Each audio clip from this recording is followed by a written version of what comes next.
خاص کر شروعات ہوتی ہے خوراک پہ آپ نے پڑھے. آپ آج کا جو ٹاپک ہے میرا بھی پسندیدہ اور آپ کا بھی, کیونکہ آپ کا جو یوٹیوب چینل ہے جس پہ آپ عموماً بات کرتے ہیں خاص کر پرہیز کے حوالے سے, آپ لوگوں کو بتا دیں کہ بھائی صاحب یہ کام کریں گے تو میری کلینک بھی نہ آئیں. یعنی میں نے ڈاکٹروں کو دیکھا ہے کہ وہ کہتے ہیں کلینک آ جائیں, آپ کہتے ہیں کلینک بھی نہ آئیں, آپ یہ کام کریں. یعنی پہلے ڈاکٹر ہیں جو اپنے رزق پہ ہی وہ لات مار رہے ہیں, لیکن آپ کی کوشش ہوتی ہے کہ انسان کا بھلا ہو. ڈاکٹر صاحب ایک چیز ہم عموماً دیکھتے ہیں کہ شروعات ہوتی ہے بی پی, شوگر. کیا ایسی وجوہات ہوتی ہیں کہ ہم بی پی کی طرف بڑھ جاتے ہیں اور پھر اس کے بعد شوگر اور پھر ہارٹ کے مسائل, کیسے کنٹرول کیا جائے بی پی شوگر وغیرہ نہ پہنچنے سے بہتر ہے؟ دیکھیں میں نے آگے بھی آپ سے بتایا کہ آپ کو کہ اصل جو ڈاکٹری ہے نا وہ ہے اویئرنیس کی, پریونشن کی, احتیاط کی. جن عوامل کا میں بار بار ذکر کرتا ہوں, میں اپنے یوٹیوب چینل کے اندر بھی یہی بات کرتا ہوں, اپنا جو فیس بک پیج ہے اس میں بھی, اگر یوٹیوب پہ آپ دیکھیں سرچ کریں ڈاکٹر مہدی حسن لکھیں گے تو میرا وہ چینل کھل جائے گا. بالکل بالکل. اور سارے میں اویئرنیس پہ, خوراک پہ, ایکسرسائز پہ, اس طریقے سے ساری میری باتیں, اور نان انویسو طریقے سے ہم کس طریقے سے مریضوں کا علاج کر سکتے ہیں. تو ابھی تو امراض قلب سے بچاؤ کے جو سنہری اصول ہیں وہ کیا ہیں کہ اپنے آپ کو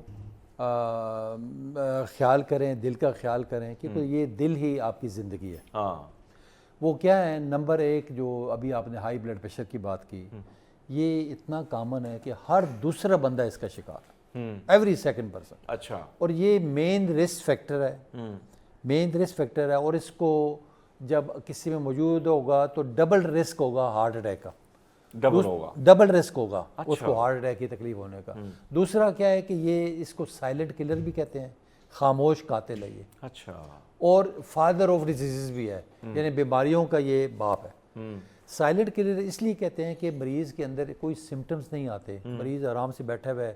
ہمارے پاس جس طرح روٹین میں لوگ چیک کرانے آتے ہیں تو ہم دیکھتے ہیں مریض کا بلڈ پریشر جو ہے 200/120 ہے. مریض کہتا ہے ڈاکٹر صاحب مجھے تو کوئی تکلیف ہی نہیں ہے, مجھے تو کوئی سمٹم ہی نہیں ہے.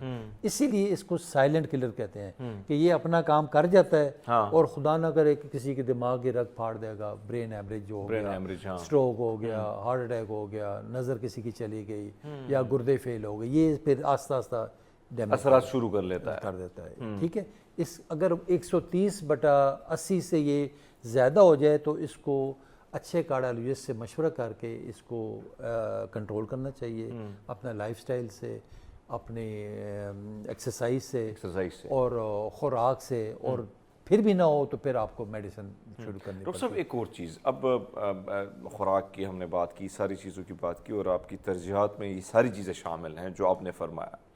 اب ظاہری بات ہے کہ ان چیزوں کا نہیں کریں گے تو پھر اس پروسیس کی طرف جائیں گے جہاں پہ پھر مسائل زیادہ پیچیدہ ہو جاتے ہیں. اب سر سٹیج شروع ہو جاتی ہے کہ کچھ لوگ کہتے ہیں کہ مجھے درد ہو رہا ہے, لیکن وہ بہت سارے لوگ کہتے ہیں کہ شاید معدے کی پرابلم ہو, اور اسی میں کہیں نہ کہیں معاملہ کچھ زیادہ بگڑ جاتا ہے. تو پھر اگر آپ کو کچھ ایسے سمٹمز آنا شروع ہو جاتے ہیں, وہ کون سے سمٹمز ہیں جس کے بعد پھر آپ کو یہ خیال رکھنا ہے؟ تو میں چاہتا ہوں کہ وہ بھی تھوڑا سا بالکل صحیح کہا ہے. سمٹمز میں دیکھیں جی, سب سے پہلے ابھی آپ نے کہا کہ سینے میں درد ہونا, کیونکہ اکثر ہمارے پاس پیشنٹ آ رہے ہوتے ہیں. ایک چیز یاد رکھیں, جو ہارٹ اٹیک کے یا انجائنا کے سمٹمز ہوں گے وہ کیا ہوگا کہ یہ سینے کے اوپر درد ہوگا, اور یہ درد جو ہوگا, پین ہوگا, یہ ڈیفیوز سکیٹرڈ پین ہوگا, یعنی درد پھیلا ہوا ہوگا. آپ پن پوائنٹ نہیں کر سکتے. کئی لوگ آتے ہیں ڈاکٹر صاحب یہ ادھر درد ہو رہا ہے, مجھے ادھر درد ہو رہا ہے, ادھر درد ہو رہا ہے. اس طرح جو انگلی لگا کے درد بتاتا ہے وہ کبھی بھی ہارٹ کا پین نہیں ہوتا. ہارٹ کا پین یوں پھیلا ہوا ہوتا ہے اور اتنا شدید ہوتا ہے کہ جس طرح کوئی چھری سے کوئی بندہ کاٹ رہا ہے, اچھا اتنا درد. اور یہ پین ادھر سے ریفرڈ ہو کے بعض اوقات لیفٹ بازو میں یا رائٹ بازو میں یا نیچے پیٹ کی طرف یا اوپر گردن میں یا جبڑے میں ریفرڈ ہو جاتا ہے. ٹھیک ہے, یہاں پھیل جاتا ہے درد. ساتھ کیا ہوتا ہے کہ پسینے آ جاتے ہیں, پروفیوز سویٹنگ جس کو کہتے ہیں, پسینے میں شرابور ہو جاتا ہے بندہ, دل کی دھڑکن تیز ہو جاتی ہے, گھبراہٹ ہو جاتی ہے, متلی آ جاتی ہے, یا بعض اوقات وومٹنگ بھی کئی لوگوں میں آ جاتی ہے. یعنی یہ مین سمٹمز ہیں ہارٹ اٹیک کے.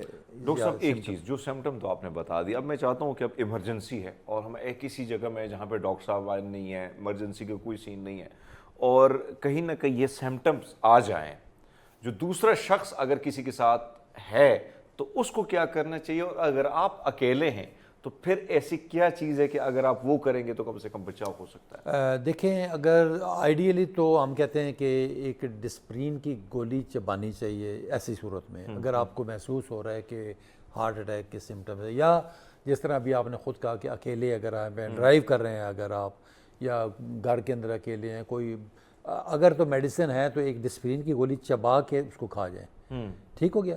اور ایک اینجیسڈ گولی ہوتی ہے جو زبان کے نیچے رکھنے والی ہوتی ہے، ٹھیک ہے. یہ دو چیزیں. تیسرا ایک ڈیپونیٹ پیچ ہوتا ہے 0.5 ملی گرام 5 ملی گرام کا نا، ایک جس طرح ہوتا ہے نا سنی پلاسٹ، اس طرح کا پیچ ہوتا ہے گول سا، وہ آپ یہ کالر بون کے نیچے یہاں پہ لگا دیتے ہیں. اس میں میڈیسن ہوتی ہے، وہ تھرو اسکن ایبزارب ہوتی ہے اور آپ کا پین ختم ہو جاتا ہے. اچھا، اگر یہ چیزیں آپ کے پاس نہیں ہیں کہ رستے میں موٹر وے پہ اللہ نہ کرے کسی کو ایسی حالت ہو جائے، تو اس صورت میں آپ نے سیلف سی پی آر کرنا ہے. سیلف سی پی آر کا مطلب ہے کہ آپ نے ایزیوم کرنا ہے کہ آپ کو ہارٹ اٹیک ہو رہا ہے یا اس کے سمٹمز آ رہے ہیں، اور آپ نے اپنے آپ پہ وہ کر کے بچانا ہے. وہ کیسے کرنا ہے کہ آپ نے پہلے خود لمبا سانس لینا ہے جیسا کر کے، پھر آرٹیفیشیل کف کرنی ہے، کھانسی کرنی ہے. اچھا، کھانسی کرنی ہے، آرٹیفیشیل خود نقلی کھانسی کرنی ہے، تاکہ مطلب جب سانس لیں گے نا آپ اندر کی طرف تو آپ کے پھیپھڑے جو ہے نا وہ کام کرتے رہیں گے. اور جب آرٹیفیشیل کھانسی کریں گے جیسے دیکھیں نا،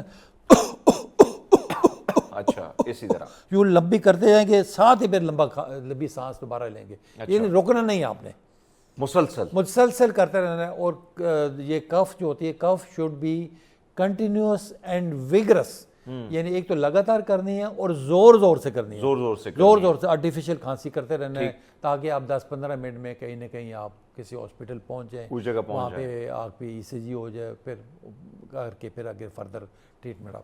یعنی یہ اس کو کہتے ہیں سیلف سی پی آر، اپنے اوپر آپ کیسے وہ کرتے ہیں.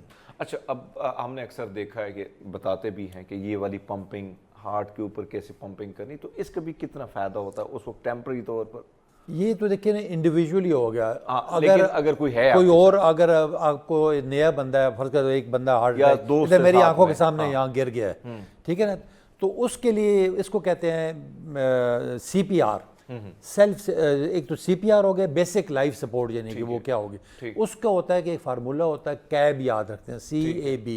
کیب کا مطلب ہے کہ پہلے آپ نے کمپریشنز دینی ہے. اگر آپ کو پتہ سب سے پہلے آپ نے دیکھنا ہے کہ واقعی اس کو یہ ہارٹ اٹیک کی وجہ سے ہوا ہے اور یہ ابھی انکانشیس پڑا ہوا ہے، اس کے BP اور پلس اس کا غائب ہو گیا ہے. تو یہ آپ نے کیا کرنا ہے کہ کیروٹیڈ پلس، یہ شہرگ پہ آپ نے انگلی رکھ کے نا اس کو رول آؤٹ کرنا ہے کہ اس کی پلس آ رہی ہے کہ نہیں آ رہی. اب پلس نہیں آ رہی تو پھر آپ نے وہ پمپنگ شروع کر دینی ہے. پمپنگ کا طریقہ یہ ہے کہ آپ نے جو چیسٹ ہوگی نا، تو اگر مجھے آپ پہلے بتاتے تو میں اب ڈمی لے آتا، مطلب تو یہ چیسٹ کے اوپر آپ نے جو انگلی پھیلا کے رکھنی ہے آپ نے، اور دوسری انگلی یہ اس طرح ہاتھ رکھنا ہے آپ نے. فرض کر یہ ایسے میرے الٹا آ رہی ہے، لیکن ہاں ٹھیک ہے. ہاں، تو اس کو آپ نے یہ کرنا ہے، ہاتھ اپنا یہ اسٹریٹ رکھنا ہے، ٹھیک ہے، ہاتھ اسٹریٹ رکھنا ہے، اور اس کو یوں کر کے آپ نے یہ نیچے کی طرف پریس کرنا ہے، اور 30 گننا ہے، 30 تک گنتا ہے، 1 2 3 4 یہ 30 تک گننا ہے. اچھا، ٹھیک ہے. سی مین کمپریشن، اے ہوگا air way clearing. Air way clearing کا مطلب ہے کہ جو مریض لیٹا ہوا ہے اس کے جو تھوڑی کو آپ نے اونچا کرنا ہے اور ماتھے پہ ہاتھ رکھ کے نا یوں کر دینا آپ نے نا. ٹھیک ہے. اس سے کیا ہوگا کہ آپ کی زبان جو ہے نا وہ اس کے آگے کوئی چیز آئی ہوئی ہے تو وہ تو ہٹ جائے گی اور اسٹیٹ ہو جائے گی. ڈاکٹر صاحب یہ کلیئر ہو گیا. اب میں کیونکہ ٹائم چونکہ ختم ہے، میں چاہتا ہوں کہ وہ لوگ جو جن کی خواہش ہے کہ بغیر آپریشن کے وہ اپنا علاج کرا سکتے ہیں، تو ایسے کوئی طریقہ کار آیا؟ جی بالکل، آپ نے بہت اچھی ویلڈ بات کی. آج کل لیٹسٹ ایک ٹیکنیک آئی ہوئی ہے، اس کو کہتے ہیں EECP تھراپی. ٹھیک ہے. اس کو نیچرل بائی پاس بھی کہتے ہیں. یہ ایک ایسی ٹیکنیک ہے کہ ایسے مریض جو بائی پاس جن کو ایڈوائز ہوا ہے اور وہ نہیں کروا سکتے یا نہیں کروانا چاہتے، کئی دفعہ ایڈوائز ہوا ہے نا جب مجھے ڈاکٹر نے کہا وہ نہیں کروانا چاہتے، یا دل ان کا کمزور ہوتا ہے، یا جو دل کی شریانوں کی پوزیشن ایسی ہو. اس میں کیا ہوتا ہے کہ مریض ایک کاؤچ پہ لیٹتا ہے، وہ ساتھ مانیٹر، کارڈک مانیٹر لگا ہوتا ہے، ان کی جی نچلی ٹانگوں پہ، تھائز پہ، اس کے ارد گرد وہ کفس باندھتے ہیں، اور ایک پریشر جنریٹ ہوتا ہے. پریشر کے ذریعے کیا ہوتا ہے کہ وہ جو بلڈ سپلائی ہے نا وہ دل کی طرف بڑھتی ہے، ٹھیک ہے۔ اس دوران کچھ ہارمونز کیمیکل ریلیز ہوتے ہیں اچھا۔ جی، اور اس کی اندر کی شرائنیں کھلتی ہیں اور ساتھ ایکسٹرا شرائنیں اور بنتی ہیں، اچھا وہ جب مل کے تو اوپر جا کے اس بلاکیج کے علاوہ مل جاتی ہیں، جس کو اچھا۔ کہتے ہیں یہ نیچرل بائی پاس۔ زبردست زبردست ناظرین، اگر یہ آپ کے یہ مسائل ہیں تو ڈاکٹر صاحب نے آلریڈی اپنے یوٹیوب کا بھی ذکر کیا، اور ان کا باقاعدہ 11 میں اپنا سیٹ اپ بھی ہے، تو ادھر بھی آپ جا سکتے ہیں اور جو نیچرل پروسیس ہے اس سے بھی آپ فائدہ اٹھا سکتے ہیں۔ بہرحال کوشش کیجئے گا، اپنا خیال رکھیں، ورزش کریں، اچھے کھانے کھائیں، ڈائٹ بیلنس جو ہے وہ اگر آپ رکھتے ہیں تو بہت ساری چیزوں سے آپ بچ سکتے ہیں۔ ہمارے پاس کیونکہ ظاہری بات ہے کمرشل بھی چلانے ہوتے ہیں تو لیتے ایک چھوٹا سا بریک، ہمارے ساتھ رہیے گا۔ ویلکم بیک، پروگرام ایک بار پھر آپ نے خوش آمدید آپ سب کو کہتے ہیں، اور ناظرین بات کر رہے ہیں اس وقت زراعت کے حوالے سے۔ زراعت کی بات عموماً مطالعہ پاکستان میں تو ہم نے بہت زیادہ پڑھا بھی ہے، اور بہت ساری چیزیں مطالعہ پاکستان میں جو ہوتی ہیں، بہت ساری چیزیں جو بتائی جاتی ہیں پھر وہ ہوتی نہیں ہیں، لیکن بہرحال زراعت کے حوالے سے اب انقلابی اقدامات جو ہیں وہ اٹھائے جا رہے ہیں، اور ان انقلابی اقدامات سے کسانوں پر کیا اثر پڑے گا آنے والے دنوں میں زراعت کے حوالے سے، اس میں کون کون سے ایسے یعنی جدید قسم کی چیزوں کا استعمال کر کے اس کو مزید جو ہے اس میں ترقی کی جا سکتی ہے، اس میں انقلاب برپا کیا جا سکتا ہے۔ پوری دنیا اس پہ فوکس کر رہی ہے۔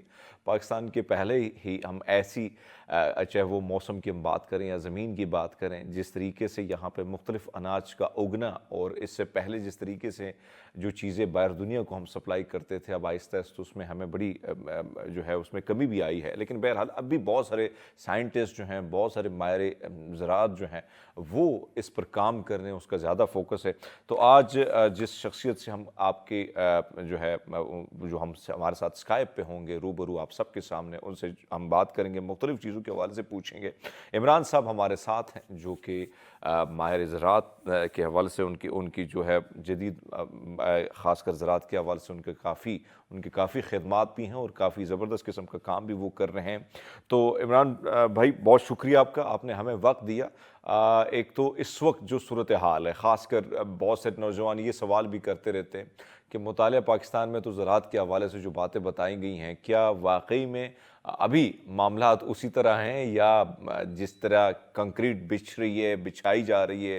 لاہور میں جب ہم جاتے تھے، آج لاہور میں آدھی سے زیادہ سوسائٹیاں بن گئی، اسلام آباد میں جو زراعت کی زمینیں تھیں وہاں پر ہمیں کنکریٹ بچھتی ہوئی نظر آ رہی ہے، ملتان میں جس طرح آم کے باغات تھے وہاں پہ جس طریقے سے ہم نے کنکریٹ بچھا دی ہے، تو اس چیز کو کیسے بچایا جا سکے؟ اور اگر ہم اسی طرح کنکریٹ بچھاتے رہیں گے تو آنے والی، کیونکہ ہم نے ایک چیز جو ہم نے اور چیز پر ہم نے اتفاق بالکل نہیں کیا، ایک چیز جس پر ہم نے زیادہ اتفاق کیا وہ ہے بچے پیدا کرنا، نسلیں بڑھانا، اور پاکستان انفارچونیٹلی ان ممالک میں شامل ہو رہا ہے جس میں سب سے زیادہ آبادی جو ہے پاکستان میں اب 6 نمبر 5ویں نمبر پہ آ رہے ہیں، انڈونیشیا کو بھی کراس کر رہے ہیں ہم۔ سر اس چیز کو بچانے کے لیے کیا کرنا ضروری ہے اس وقت؟ Thank you sir. السلام علیکم ناظرین۔ السلام۔ اس میں سر جو آپ نے کہا پاپولیشن جو پریڈکشن ہے 2050 کی، اور جو ایگریکلچر کی ہماری پریڈکشن ہے وہ یہ ہے کہ اگر ہم 110% اپنی پیداوار بڑھائیں گے اوور آل پلانٹ، اچھا، تو ہم اس کو میٹ اپ کر سکیں گے، ادروائز ہم میٹ اپ نہیں کر سکیں گے۔ اس کا مطلب یہ ہے کہ 110%۔ باقی جو بات ہوئی ہماری پلاننگ نہیں ہے، تو اس میں گورنمنٹ کو جو ہمارے رسپانسبل لوگ ہیں انہیں ہوش کے ناخن لینے چاہیے۔ اس طرح سوسائٹیز ان چیزوں پہ فل فور پابندی لگانی چاہیے، اور اس طرح اگر نئے شہر بسانے ہیں تو ہمارے بہت سارے ایریاز ایسے ہیں جہاں پہ زمینیں اس قابل نہیں ہیں وہاں پہ فصلات اگائی جا سکیں، ان جگہوں پہ کرنا چاہیے۔ اور جو ہمارے پہلے سے شہر موجود ہیں، جس طرح ملتان کی بات کی، لاہور کی، ان علاقوں کی، یہاں پہ ہمیں ورٹیکل بلڈنگز پہ جانا ہوگا اور مکمل طور پہ پابندی لگانا ہوگی۔ اگر میں بات کروں کہ اسی سینیریو میں سر ہم ہائی ایفیشنسی ایریگیشن سسٹمز پہ کام کر رہے ہیں، اور ساتھ میں گرین پاکستان انیشیٹو بھی ہماری گورنمنٹ نے پاکستان آرمی کے تعاون سے سٹارٹ کیا ہے۔ ہم وہاں پہ جو فوکس ہے وہ یہ ہے کہ جو ہماری ویران زمینیں ہیں، بیرن لینڈز ہے جہاں پہ کچھ بھی نہیں ہوتا، ان کو ہم ایگریکلچر میں ٹرانسفارم کر رہے ہیں۔ ہمارا المیہ دیکھیں، ایک سائڈ پر ہم ویران زمینوں کو کلٹیویٹیبل میں لانے کے لیے اتنی بڑی انویسٹمنٹ کر رہے ہیں، کم از کم اب 1 ملین پر ایکڑ اگر ہم انویسٹمنٹ کریں گے تو وہ چیزیں کنورٹ ہوں گی، اچھا، ادروائز وہ نہیں ہوگی۔ دوسرا سینیریو یہ ہے کہ جو ہمارے پاس پہلے سے اچھی زمینیں موجود ہیں ان کو ہم ادھر سے برباد کرتے جا رہے ہیں، ادھر سے ویران علاقوں کو آباد کرنے کی کوشش کر رہے ہیں، جو کہ 1 ملین پر ایکڑ کاسٹ ہے۔ اور اس وقت ہمارا یہ چولستان ہے، یہ جو ہمارا تھل ڈیزرٹ ہے، ان علاقوں میں ہم لاکھوں ایکڑ رقبے کے اوپر پاکستان آرمی نے، گورنمنٹ نے، جو ہماری جتنی بزنس مین ہیں اور باہر سے انویسٹرز آ رہے ہیں، ان کو 50 ہزار ایکڑ، کسی کو 1000 ایکڑ، منیمم 1000 ایکڑ ہے، ان کو رقبے الاٹ کر دیے ہیں، وہ لوگ کر رہے اچھا ہیں بس انشاءاللہ۔ عمران بھائی، یہ جو انیشیٹو ہے جو آپ نے بات کی کہ اس کے تو جس طرح اہمیت پہ بھی آپ نے بات کی، اس کی کیا اہمیت ہے، اور جس طریقے سے ہم نے دیکھا ہے کہ پاک آرمی جن کا کام یہ نہیں ہے لیکن وہ کر رہے ہیں، اللہ ان کا بھلا کرے کہ وہ کر رہے ہیں، حالانکہ ان کا کام نہیں ہے، ٹھیک ہے، لیکن پھر بھی انیشیٹو لیا گیا ہے۔ میں آپ سے جاننا چاہتا ہوں سر، یہ پاکستان کے لیے یہ انیشیٹو کیوں اتنا ضروری ہے سر؟ سر اس وقت آپ دیکھیں کہ ہم وہ کنٹری تھے جو کاٹن ایکسپورٹ کرتے تھے، رائس ایکسپورٹ کرتے تھے، ویٹ ایکسپورٹ کرتے یس۔ تھے، یہ دالیں ہیں، یہ تمام چیزیں ہم ایکسپورٹ کر رہے تھے۔ اب ادھر سے ہماری پاپولیشن انکریز ہوئی ہے، میرے خیال میں اس وقت ہماری پاپولیشن یہ 2040 کے بجائے 2080 یا 300 ملین ہماری پاپولیشن ہے۔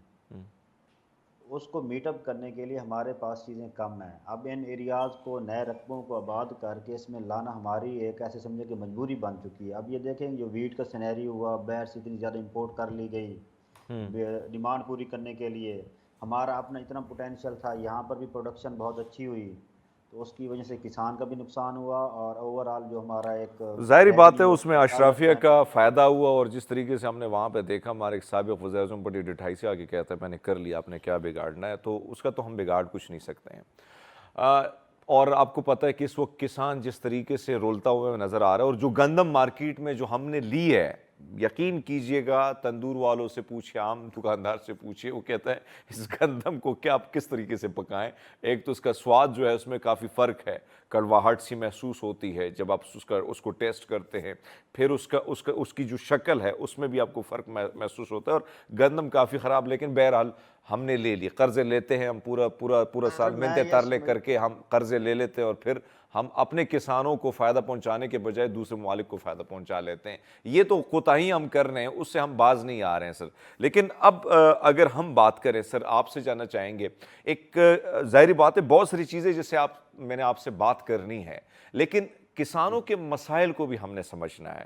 اس وقت اگر ہم بھارت کی جانب جاتے ہیں، کسانوں کے بڑے مسائل، پھر وہ کسان ایکٹیو بھی ہیں، وہ اپنی منمانیاں بھی کرتے ہیں، مودی جیسے شخص کو بھی انہوں نے جو ہے مجبور کیا کئی قوانین میں بدلاؤ میں۔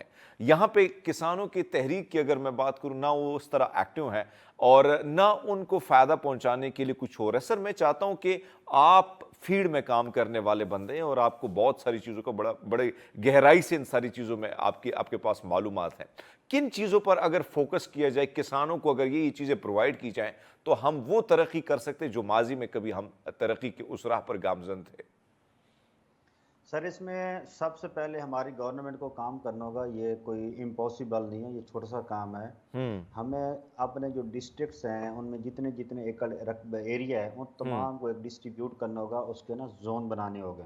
ٹھیک ہے۔ خاص کر اگر میں ملتان کی بات کرتا ہوں، اس کا جو رقبہ ہے ہر یونین کونسل لیول کے اوپر میں بتانا ہوگا کہ فلاں فارمر اتنے ایکڑ کے اوپر یہ فصل لگائے گا، اتنے ایکڑ کے اوپر یہ لگائے گا۔ اس میں ایک یہ ہوگا، یہ جو ہماری مارکیٹ میں ہو جاتا ہے، یا تو فصل بہت زیادہ پروڈکشن آ جاتی ہے، یا ہم اتنی کم ہوتی ہے کہ ہم امپورٹ کر دیتے ہیں۔ اس کی ریزن یہ ہے، جس چیز کا فارمر کو اچھا ریٹ ملتا ہے وہ فارمر اسی چیز کے پیچھے لگ جاتا ہے۔ یا ایک ٹائم ایسے آتا ہے 2-3 سال کے بعد اس کی اتنی زیادہ کلٹیویشن ہو جاتی ہے، پروڈکشن آ جاتی ہے، وہ سپلائی اینڈ ڈیمانڈ کا رول اپلائی ہوتا ہے، وہی فارمر جو ایک فائدے میں جا رہا ہوتا ہے وہ سارے لوگ نقصان کر رہے ہوتے ہیں۔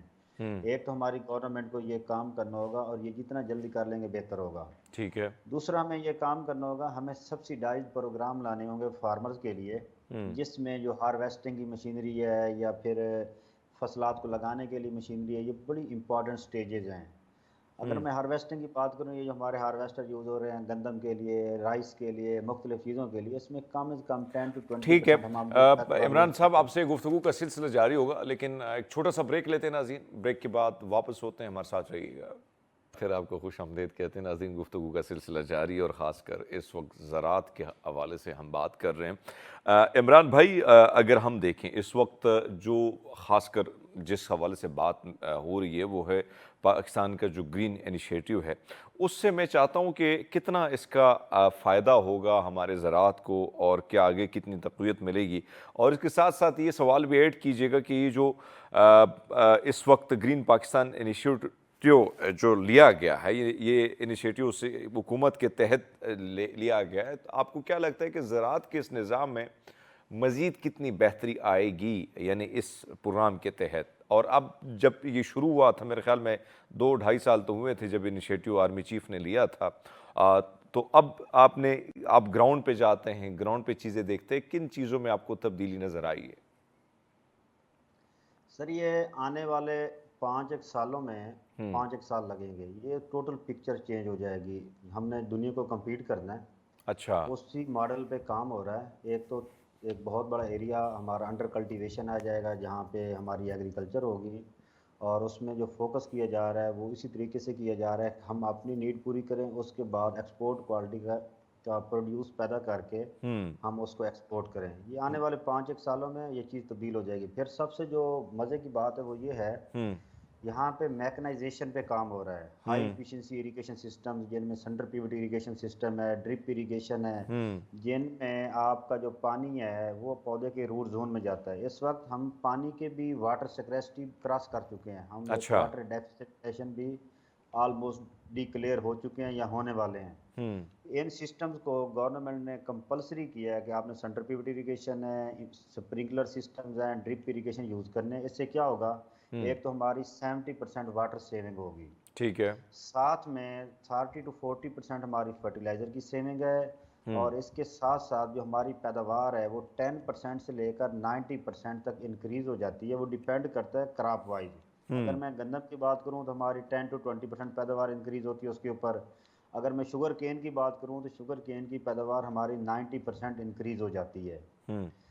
اور اچھا، اس کے ساتھ ایک جو آپ فرما رہے ہیں جو ایفیشنسی ایریگیشن سسٹم ہے، اس کے حوالے سے میں چاہتا ہوں کہ پیداوار میں اضافہ اور اخراجات میں کیا آپ کو لگتا ہے کہ اس میں کمی ممکن ہو پائے گی؟ اور کہیں نہ کہیں ایک طرف تو عوام کی بات تو ہوتی رہتی ہے، لیکن کوشش یہ بھی ہوتی ہے کہ کسان جو ہے اس کے اخراجات میں، کیونکہ جس طریقے سے ہم دیکھ رہے ہیں کہ بجلی جو ہے وہ مہنگی ہے، پھر کھاد مہنگی ہے، ساری چیزوں کو اگر دیکھا جائے تو اس میں اس کو کتنا فائدہ ہوگا سر اس میں اس وقت ایک ادارے میں کام کر رہا ہوں. ہم جس فارمر کے پاس بھی جاتے ہیں، ہم نا ایک ریٹرن آف انویسٹمنٹ کی ہم نے فائل بنائی ہوئی ہے. As per actual data put کرتے ہیں، آپ کی اتنی انویسٹمنٹ ہوگی، اتنے سال کے بعد آپ کی ٹوٹل انویسٹمنٹ واپس آ جائے گی.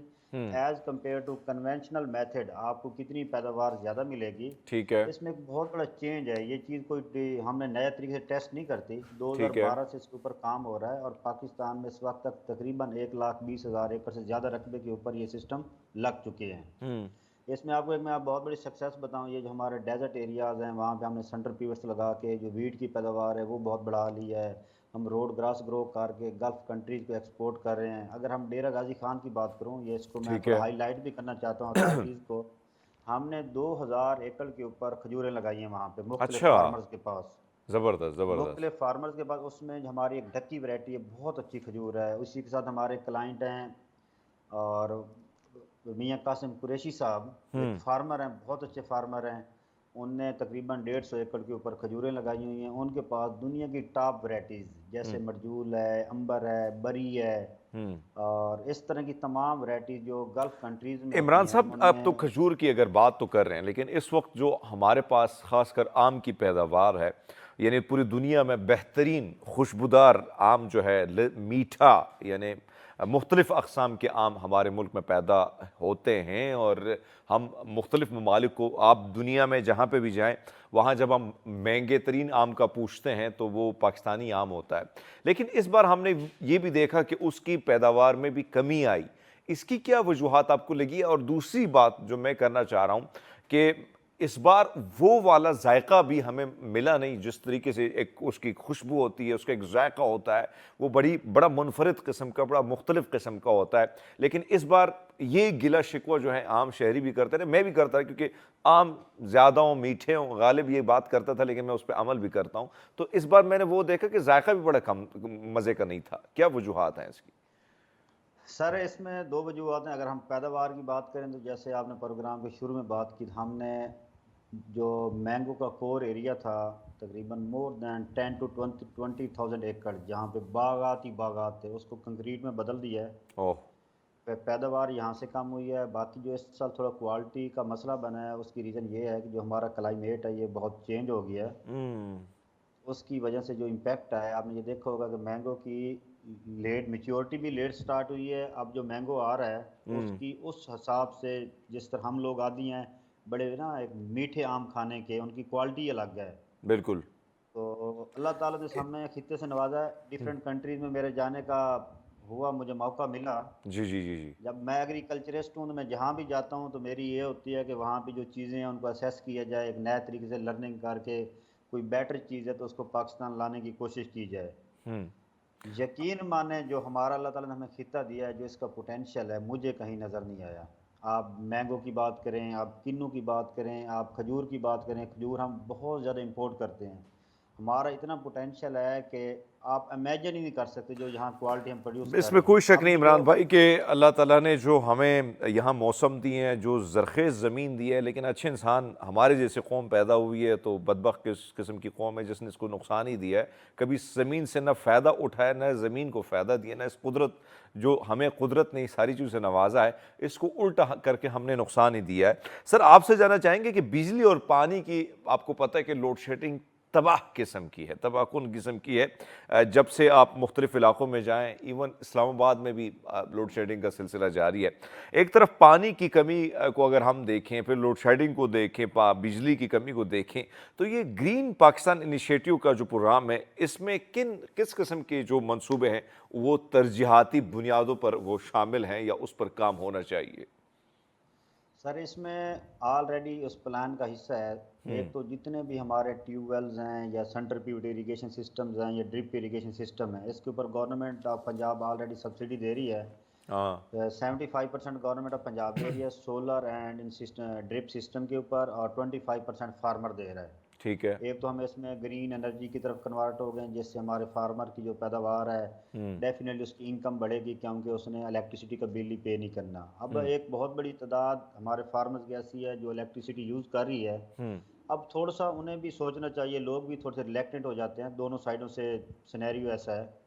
اب سولر پینلز بہت سستے ہیں. گورنمنٹ کی ایک سکیم آئی ہوئی ہے جو بینکس کے ذریعے دے رہے ہیں، 4% کے اوپر لون دے رہے ہیں کہ آپ سولر سسٹم لگوا لیں اور 5 سال میں اپنے پیسے ریٹرن کرنے ہیں ایگریکلچر پرپز کے لیے. تو بہت سارے لوگ اس سے فائدہ اٹھا بھی رہے ہیں. اچھا. اور کچھ ابھی کوشش کر رہے ہیں. ٹھیک ہے عمران بھائی، آپ سولر سسٹم کی بات کر رہے ہیں. ہیں، آپ نے فرمایا کہ ان چیزوں پہ اگر فوکس کیا جائے بہت ساری چیزیں ٹھیک ہو سکتی ہیں. میں چاہتا ہوں کہ پروگرام کا چونکہ وقت ختم ہے، آپ سے جاتے جاتے کوئی اچھا سا پیغام لینا چاہیں گے؟ سر میں اس میں پیغام دوں گا، ہمارے جتنے پاکستان کے کسان ہیں انہیں بدلنا ہوگا، جو جدت ہے اس کو اپنانا ہوگا. اگر وہ ان چیزوں کو اپنائیں گے تو اپنی نسلوں کو، اس ملک کو کچھ دے جائیں گے. اگر نہیں کریں گے تو ہم بہت پیچھے رہ چکے ہیں. وقت نے انتظار نہیں کرنا، بینگ اے قوم ہم بہت پیچھے چلے جائیں گے. بہت خوبصورت پیغام عمران بھائی، آپ نے جو بات کی اس میں کوئی شک نہیں کہ ناظرین ہم نے حقیقت کی دنیا میں رہنا ہوگا، نہ کہ ماضی کی طرح مطالعہ پاکستان میں رہنا ہوگا. آگے نکلنا ہوگا، ایسے اقدامات اٹھانے ہوں گے جو حقیقی طور پر اور جو عملی طور پر ہوں گے اور جس کا آگے جا کے ہماری نسلوں کو، ہمارے اس ملک کو فائدہ ہوگا، ہم سب کو فائدہ ہوگا. ہم نے وہ کام کرنے، اسی چیز پر فوکس کرنا ہے، کیونکہ رب نے اس سرزمین کو جس طریقے سے بنایا ہے، جس زرخیز زمین ہے، پانی ہے آپ کے پاس، پہاڑ ہیں، گرینری ہے، 4 قسم کے موسم ہے، اور ان سے اگر ہم نے فائدہ اٹھایا اور کوشش کیجئے گا. ایک چیز جو میں ہمیشہ بات کرتے رہتا ہوں وہ ہے پاپولیشن، یعنی اپنا کوئی اور مشغول و بہترین سا بنائیں، نہ کہ بچے پیدا کرنے کا، کیونکہ آنے والے دنوں میں پانی کی بھی کمی ہو سکتی ہے، خوراک کی بھی کمی ہو سکتی ہے، اور اس کا پھر ازالہ کرنا بڑا مشکل ہوگا. ہمیں دیجیے گا اجازت، کیونکہ چونکہ وقت ختم ہے. آپ کا جو فیڈ بیک ہوتا ہے پروگرام کے حوالے سے وہ ضرور دیجیے گا. آپ تک کے لیے دیجیے گا اجازت میری ٹیم کو اور مجھے. انشاءاللہ ملاقات ہوگی کل ایک نئے سیگمنٹ کے ساتھ. تب تک کے لیے اللہ حافظ.